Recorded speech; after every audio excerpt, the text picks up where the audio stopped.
Letby was convicted of 7 murders and 7 attempted murders of babies in intensive care. No one saw Letby do a single thing. There is no CCTV. There is no DNA evidence. Former Conservative Cabinet Minister Sir David Davis believes there is a 90% chance Letby is not guilty. The police were potentially already concerned about the value of this statistical evidence. The statistical value of the chart is pretty much zero. You could take any nurse and build a similar chart which looks exactly like that if you only look at the deaths which occurred when those people were on duty. And this is why it's so easy to wrongly convict a nurse if the whole establishment comes down looking for you to be the easy person to blame. When you look at the babies in the Letby trial, you've got babies who were born as early as 27 weeks gestation. The babies were nowhere near as stable and healthy and strong as was presented during the trial. For 4 years, I have stayed silent on the horrific case of the deaths of multiple babies at the Countess of Chester Hospital. I admit that shamefully, like most of the country, I bought into the concept that Lucy Letby was who the MSM portrayed her as, Nurse Death, or the Angel of Death. But for the past 18 months, I have been studiously and quietly studying the evidence in the case and the circumstances around it. And I am now convinced that Lucy Letby has been subjected to one of the biggest miscarriages of justice in British history. Indeed, Sir David Davis, a former Conservative Cabinet Minister for whom I have a lot of respect, now says there is a 90% chance Letby is not guilty. Was it a miscarriage of justice? Have you met with her yet? No, I haven't met with her. I mean, I'm not worried about it. And people ask, would I meet with her? I said, yes, if she wants to, but I don't. I'm not going to make a judgment of her innocence or guilt by looking at her and saying, you know, are you guilty? I'm judging on the evidence. I spent 3 months going through the evidence. And where are you now? Guilty or not guilty? I think most likely, you can't be certain, but most likely, like 90-odd%, not guilty. The most likely reason is one of two things. Either poor management of the hospital, the Royal College found that, or a superbug, Pseudomonas, an investigation found that, or both together. That's much more likely. So is it time then to retry Lucy Letby? Yeah, I don't want to declare her innocent. I want a retrial. Do it properly. Okay. So today, I believe it is important to open the floor to Professor Norman Fenton, a mathematician at Queen Mary University of London, and Dr Scott McLachlan. While many have raised concerns about the evidence following her most recent conviction, this pair of experts were raising legitimate concerns about the case against Letby before the end of the first trial. One of their chief concerns is that evidence that should have been heard was not, potentially leading to a flawed guilty verdict. As a result of the special edition of the show, there will be no uncancelled after show today, but it will be back next week via our own website, www.outspoken.live. That is our safe space, free of censorship. Your support at just £5 a month not only gives you 30 minutes of extra content, it allows me to continue making this independent daily news show. But now, let's go.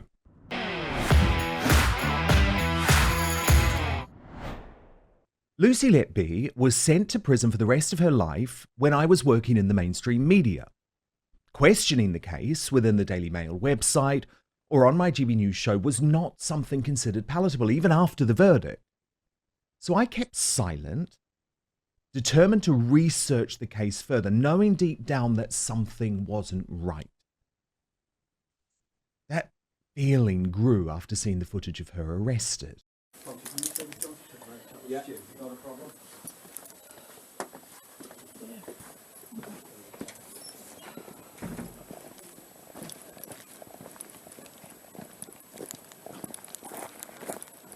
I'm going to put you in the back seat over here. Hold on, man. Yes. Get the seat there. Okay, just take a seat in there for me, Lucy. I'll move that seat forward a bit. Yeah, I've just had knee surgery. Oh, right, okay. Not to mention the broken woman in the police interview, who all her friends and most of her nursing colleagues had rallied around.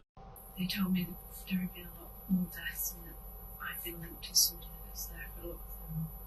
Did you have any concerns that there was a rise in the mortality rate? Yes. Okay. so tell me about that. What concerns did you have? I think we'd all just noticed as a team in general, the nursing staff, that this was a rise compared to previous years. I remember having one discussion in the newsroom at GB News with my fellow presenter Michelle Dewberry, who admitted to me that she was 100% certain Letby was innocent. Did she say anything on air about it, though? Of course not.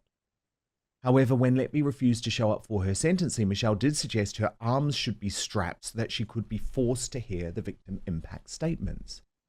Other presenters on that channel advocated for her to receive the death penalty. I'd string her up. I have absolutely no problems with doing it whatsoever. I think actually the only problem would be how slowly we could do it in my book. This is the most disgusting crime. I tell you who else needs to be strung up in my book as well, is the people who worked at that hospital in positions of power who covered this thing up. They had numerous doctors coming to them saying, we think that this woman is killing babies. And what happened? They protected her. They made them go and apologise to her. They made them go and have mediation meetings with her. They put her back on the ward. When they took her off the ward, then they put her in a position of safety. It's an absolute disgrace. Babies die because they were too afraid of someone going to HR and saying, oh, I feel like I'm being victimised. Now, over the past year, I've personally researched the case, becoming increasingly horrified by the week about the complete lack of evidence. Yes, that's right. Many of you will be shocked by that. Letby was convicted of 7 murders and 7 attempted murders of babies in intensive care during 2005 to 2016 without anything at all evidential or solid linking her to any of the crimes. Indeed, none of the autopsies suggested foul play in any of the deaths either. But Lucy Letby never had a chance. The mainstream media had declared her guilty, christening her angel of death and nurse death long before she faced a single jury member. So she was convicted in the court of public opinion, largely because of a note that she had written seeming to suggest that she was guilty. In fact, that note was part of screeds of phrases she had written on the advice of counsellors. That includes the famous line that totally changed public perception, I am evil. I did this. Now, disturbingly, the jury was told to take those words literally, but in the same note that her counsellors had advised her to write, Letby also said, not good enough, why me, I haven't done anything wrong, police investigation, slander, discrimination, victimisation. And that's far from the end of the new evidence. There was sewage seeping into the ward. The CPS has admitted the swipe card data was wrong. Experts were not called to give evidence on Letby's behalf. No one saw Letby do a single thing, certainly not harm a baby. There is no CCTV. There is no DNA evidence. The way she was accused of killing the babies by inserting oxygen into their blood would have been particularly difficult to implement, even for a medical professional. There is no evidence that Lucy Letby ever researched such a difficult method of murder. The list goes on. And as soon as the new Health Secretary, Wes Streeting, started scolding those who were questioning what is, in my opinion, a very obvious miscarriage of justice, I became even more concerned. Now, of course, and I really do appreciate this is a horrific moment for the family members of the dead babies, some of whom have had to sit through 2 emotionally devastating trials already. But I think they would be more horrified to realise a completely innocent woman has been set up as some sort of perfect diversion. Because when the establishment wants silence around an issue, that's when I have learned there is even more reason to shine a light on it. I appreciate that some of you may be angry with me for talking about this subject, but keeping quiet is no longer an option. I've taken my time to be sure of the facts of the case before going public. It is not a knee-jerk decision, and it is one I have thought seriously about. By the way, I'm not the first. I'm not claiming to be. The contrarian journalist Peter Hitchens has been campaigning for Letby for some time. So too has a woman I respect greatly, the former health minister and, more importantly, nurse Nadine Dorries. Well, as you said, I'm a former nurse, and I was also the minister responsible for maternity and neonatal care for 2 years. I was the minister who called for the inquiry into East Kent hospitals because of the situation of that hospital with the high number of infant and neonatal deaths. I also extended the inquiry into Shrewsbury and Telford hospitals, which discovered at one point when I left 200 unexplained neonatal deaths. And so I have first-hand experience at how a culture can develop in a hospital and how easily things can go wrong. And we know from the Countess of Chester Hospital, which had launched its own independent inquiry into the high number of deaths before Lucy Letby was charged, that there were some very serious problems on the unit, including outbreaks of infection, including poor culture, bad practices, a shortage of consultants, junior doctors reluctant, not asking for help with serious cases. So we knew there was a problem on the unit already. And having spent 3 months immersing himself in the evidence, the former Conservative Cabinet Minister Sir David Davis now believes there is a 90% chance Letby is not guilty. So Letby is locked up for the rest of her life. She's serving 15 whole life sentences based on circumstantial evidence that was at least in part misrepresented at her trial. In my view, this woman deserves an urgent retrial because in a few years' time, I have no doubt that this will be considered a very, very serious miscarriage of justice. And now it's time for the uncancelled interview. But first, we've partnered with Gundry MD to share this information with you. Would you believe me if I told you inside your pantry right now is one of the healthiest foods on the planet? Yes, it's true, and it's not some weird, trendy superfood. Spoiler alert, it's olive oil. You've probably used to cooking with it, but there are countless ways to use olive oil to help yourself look and feel younger. For example, olive oil is a natural way to help you achieve a more youthful appearance. Besides helping you look younger on the outside, it's a fantastic tool for your insides as well. According to Dr. Stephen Gundry, a famous cardiothoracic surgeon, nutrition expert, and health advocate, you should get as much high-quality olive oil into your daily routine as possible, whether it's taking a shot of it daily or keeping a bottle of it in your bathroom medicine cabinet. But what kind of olive oil is best for your health? Well, any olive oil can give you some benefits, but if you're looking to get the best results, it matters a lot which one you pick. The olive oil industry is huge, you see. You can tell by the number of olive oil brands you can see at the grocery store, and you can bet they're not all made with the consumer in mind. And many brands may even cut corners one way or another to increase profits. When Dr. Gundry came to that realization, he was appalled. But some olive oils are so powerful, it may only take a few tablespoons a week to see these incredible health benefits. So how can you tell between an olive oil that can be a health booster and which one isn't up to par? Well, in an effort to answer that question, Dr. Gundry has decided to take a stand and release his personal research and findings. This video has gone viral since its release, and it's important you see it so you can start benefiting immediately. So you can watch the video right now by going to getolive1.com/outspoken, or you can just click on the link in the description box below. So that's getolive1.com/outspoken, or you can just click in the description box below on the link. People who have taken his advice have shared their results with him, saying the olive oil they bought after learning his simple rules have helped change their lives. So make sure you go to getolive1.com/outspoken or click on the link in the description box below this video. But now, back to the show. And today, I am delighted to welcome in the two men best placed to comment on this case. Norman Fenton is a mathematician at Queen Mary University of London, whose own interests in the case focus on the probability of coincidences and clusters. And Dr Scott McLachlan is a lecturer in digital technologies for health at King's College London in the Division of Digital Health and Applied Technology Assessment within the Faculty of Nursing, Midwifery and Palliative Care. In addition to his PhD in computer science, he has extensive training in law and nursing and has a forensic knowledge of this case. So I'm sure you agree that those are qualifications that speak for themselves. Thank you so much both for being here. Scott, how do you feel about my summation? of what's happened with Lucy Letby?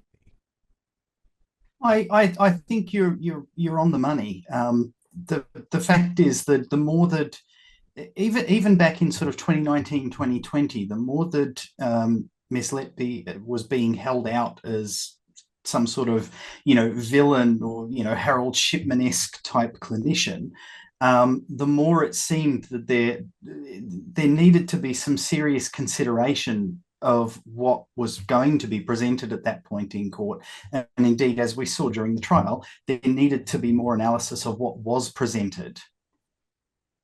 Norman, what about you? Well, although some people have denied it, it is a fact that this case was originally driven by evidence of statistical coincidences. Mm-hmm. When you look at the full data in context, what we find is that there was absolutely nothing unusual about the sequence of supposedly unusual events at which Lucy Letby was present and the total number of deaths that occurred in the period that she was working. We've done extensive analysis of all of the relevant data, and I can point to the problems that were never really raised during the trial that indicate that the statistics should never have been used to drive this case. And interestingly enough, what we've also found out quite recently is that the police were clearly anxious, were clearly interested in these statistical coincidences. The fact that she was apparently, it was originally driven by the fact that there was a death which was considered to be unusual, which Lucy Letby was at. And then they started to look at other deaths and other unusual incidents, collapses or events at which Lucy Letby was present. And this has happened quite often in previous so-called killer nurses cases where that were eventually overturned. There was a case of Lucia de Burke in Holland. There's another ongoing case with Ben Geen here. But these so-called sequences are not at all unusual. And for example, I'll give you a very simple example. If you imagine that you see somebody tossing a coin 10 times and it comes up heads each time, the instinctive belief is to assume that that person is cheating somehow. Well, there's a 1 in just over 1,000 probability that actually you would have got 10 heads in 10 tosses purely by chance. And if you saw 10,000 people tossing a coin 10 times, then actually it's almost certain, there's actually over a 99.994% certainty that at least one person of those will have tossed the coin the heads 10 times.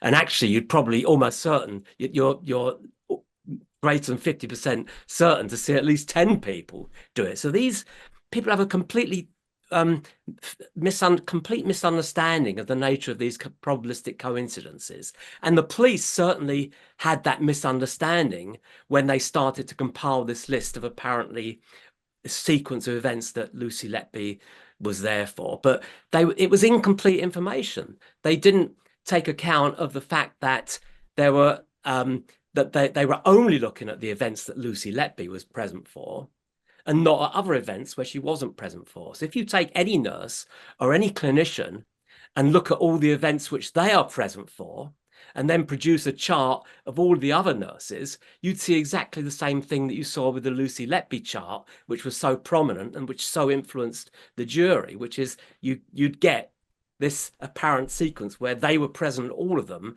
whereas the others weren't present for many of them.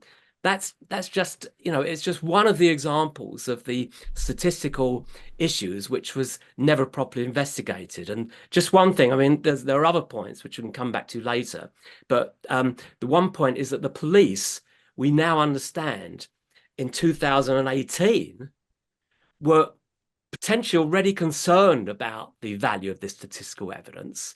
And we now understand that they actually contracted a statistician, someone I know very well, Jane Hutton at Warwick University, to do a proper statistical analysis of this data. But as far as we understand now, that never actually happened. She never actually did the statistical analysis because they presumably never followed through on that. And that's something else which is, extremely concerning. Scott, what's your view on the chart? Because as Norman says, it really did become for the jury in the case probably the most compelling piece of evidence. This graph showing Lucy Letby present on the ward when the babies died. Well, you've got a series of interesting what in mathematics we call confounders with that chart.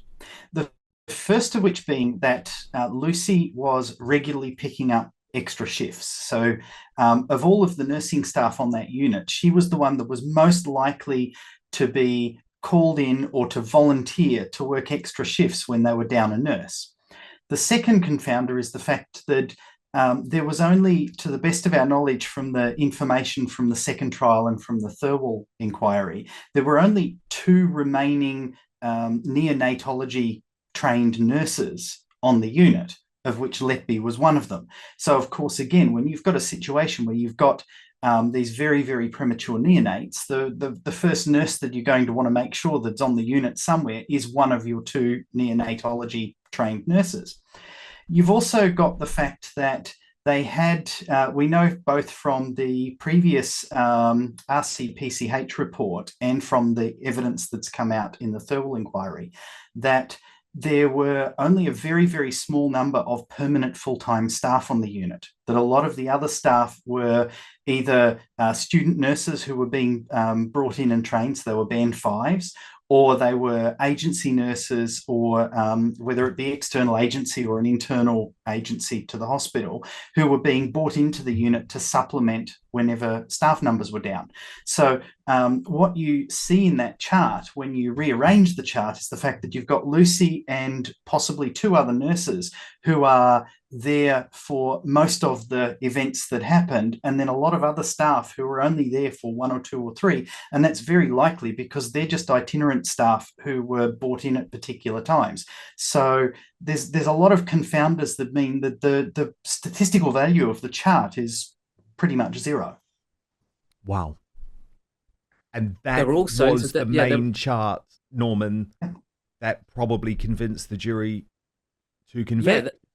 Yeah, incidentally, there were also what's also important to note is there were a total of 15 deaths, which are neonatal deaths, which occurred during the period that Lucy Letby was working. Now, for a start, that was not a statistically, they talk about a peak, this strange peak, but it was not. We've done an extensive analysis. Scott actually looked at, found 14 comparator hospitals, i.e. hospitals which were delivering similar types of care and a similar number of births each year. And at the Countess of Chester, during the period when Lucy Letby was there, which was 2014 and 2015, there were 9 neonatal deaths in 2015 and 8 in 2014. Now, they say it was a spike because in the year after Lucy Letby left, there was only 3. But there was an explanation for that, because by then they downgraded the hospital. I believe it's from a level 2 to a level 1, which means they were taking they were not taking these high-risk babies anymore. But if you compare it to these other hospitals, you find that, for example, Sherwood Forest Hospital, with a similar number of births, in 2014, there were 13 neonatal deaths. And you've got Kettering, which had, in the 4 years from 2014 to 2017, had 9, 7, 6, and 7 neonatal deaths. So there's actually nothing unusual. And in fact, in a proper statistical analysis, we showed that the probability of observing 9 neonatal deaths in a hospital like that, like the Countess of Chester, was about 34% in any given year. So it's just, it's a 1 in 3 chance that you'd see that many deaths. Nothing unusual about that. But also, in that, going back to the chart again, it only included the deaths where she was actually on duty, apparently on duty at the time, and not the ones where she wasn't. So again, it comes back to that thing I was saying before. You could take any nurse or any doctor or anybody else who happens to be working there and build a similar chart which looks exactly like that if you only look at the deaths which occurred when those people were on duty. And this is why it's so easy, as we've seen in the terrible case in Holland, to wrongly convict a nurse if the whole establishment comes down looking for you to be I guess, the easy person to blame. But Scott, Yeah, I mean, in Norman. the Lucia de Burke case, as I say, it was driven exactly the same way, by exactly the same statistics of coincidence, without the supporting clinical evidence. And in the end, she served, she served, I think, something like 7 or 8 years in prison. It was only after, incidentally, a colleague of ours, Professor Richard Gill, presented convincing statistical evidence showing that that it should never have been, the statistics were always misleading and always exaggerated in the probative value, which in the end, basically got her off. She was cleared of those murders. Scott, it was interesting. One of the main prosecution witnesses spoke out this week to the BBC Panorama, and her argument seemed to be it was just impossible that these babies could have had such a decline so quickly. What's your response to that? Okay, so bear in mind, I do a lot of my work at the moment with midwives. And so a lot of the research that I'm doing with midwives. I'm having discussions with them. They help me to analyse through some of the various testimony and evidence that we have for each of these babies. Any baby that is born premature has an elevated chance of dying. That's just a natural fact. It's something that, we can't really do much about. Obviously the best outcome is that the baby stays within the mother until somewhere between 38 and 41 weeks. When you look at the babies in the Letby trial, you've got babies in some cases who were born as early as 27 weeks gestation, which means they're being born somewhere about sort of 12, 13, 14 weeks early. Now, that increases their risk of all sorts of health problems, and it increases their risk of just dying during the birth process or just after the birth process, but it increases their chance of not going home at all. And in fact, when you get sort of down around the late 24, early 25 week babies, which one of them was, that baby was quite literally a coin toss as to whether he was going to go home. And that's really sad, but that's how it is. Now, what you see with many of these infants is that they were born as emergency cesarean sections. They were born all as emergencies. Well, that again increases the risk of demise. In many cases, they were born because the mother had a health condition or there was suspected infection, a maternal infection. And so, they're being born for that reason. You've got one mother whose waters had broke quite early. You've got another mother who had herself a health condition that meant that her babies very likely wouldn't have survived. And so I did a complete analysis using, I created a Bayesian model that was trained on all of the births that occurred within England and Wales for an entire year. That included every pregnancy, every stillbirth, every birth that happened, and then every neonatal death that occurred. When we take the information that we have on, and I've done it for 6 or 7 of the babies from the Letby case, what we see is that in some cases, some of the babies had a 1 in 2.5 chance of unfortunately not going home. But the testimonial evidence we see consistently through the case misrepresented the status of these babies. So what we saw was doctors and nurses going, well, the baby was stable, the baby was healthy, the baby was perfect. And well, every midwife and every neonatal and sick children's nurse that I speak to says, well, no, it's not possible that a baby who was born 10, 12, 13, 15 weeks early is going to be healthy and stable. The fact that they were born as an emergency, the fact that they're receiving, they're being intubated and they're receiving, they're being fed by a tube into their umbilicus, that means they're not stable because they're actually receiving medical treatment. Wow. So, what we're looking at here, and we're starting to see it in the Thirlwell inquiry, is a recognition of the fact that actually the babies were nowhere near as stable and healthy and strong as was presented during the trial. Fascinating. Thank you so much for watching Dan Wootton Outspoken. Please click on my face just to the bottom left to subscribe to this brand new independent news source and turn on the notification bell so you'll be alerted to our brand new live shows, uncancelled interviews, and special royal episodes. Outspoken is also now available as a podcast, so you can listen to the show every weekday on the go, wherever you are.